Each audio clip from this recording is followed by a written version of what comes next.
Good evening. It's evening for me. It's probably morning after. I don't know when you're watching this. But anyway, I gotta dehydrate some carrots. I moved the pot, but you can see the water's boiling. I have, what do I got here? Probably 8. Oh, this is an 8-cup measurement and it's a little bit full. So we'll say about 9 cups of carrots that I have. Hang on, let me maneuver you over just a little bit here. Okay. That I just washed, peeled, chopped, and Hey, carrot. that I've washed, peeled, chopped, and cut in half, and then cut into little diced quarters here. Some of them are a little bit bigger than other ones, but they'll still be roughly around the same. So let's go back over to the pot here. So you want to get your water boiling. Now I put salt in my water. I don't know if everybody does that. I do. And I'm just going to put them in. And these are going to boil for 3 to 5 minutes. You just, there we go. Oh. You're just blanching them, really. So, yes, I just ate that carrot.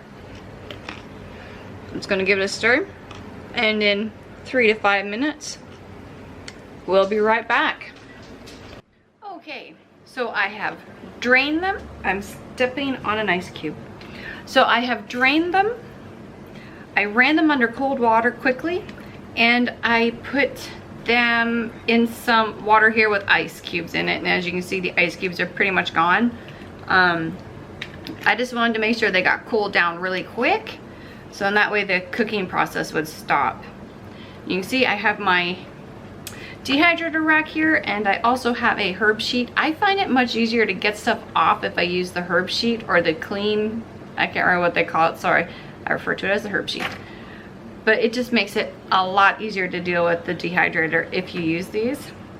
So I'm just going to sprinkle these all over on all my trays. And I'm going to dehydrate these at 140. And they will dry, they will go until done. Every time you dry something, guys, you're gonna notice it's different every single time. You might say, oh, you know, well, this time last time it only took like, I don't know, we'll say 8 hours to dry. Well, just because it took 8 hours last time doesn't mean it's going to take 8 hours this time, because weather factors in, the produce factors in, how wet it is factors in. There's a lot of factors that go into it. So I always give an estimate. I think last time it took me about 8 hours, so I always say between 8 and 10. So that is what I'm going to say. Between 8 and 10, and I'm going to dry this at 140. And when it's done, I will bring you guys back and show you what these lovely little carrots look like when they are all done. So I will see you tomorrow, because I'm going to let these dry overnight. All right, so it has been roughly, let's see, 12, about 16 hours in total. And that's just because, honestly, I got doing something. And then you have to unplug it and let it sit for an hour. But you can see these are all very nicely dried now. Let me show you. And you want to let them sit for about an hour so they can come back to room temperature. But there you are. How lovely is that? So, but it probably didn't actually take that long. Just what happens when I forget about things. So these I'm going to store in a jar, and I'll use these for soups and stews, and if I ever need, you know, carrots in a pinch. Normally I don't, but just in case.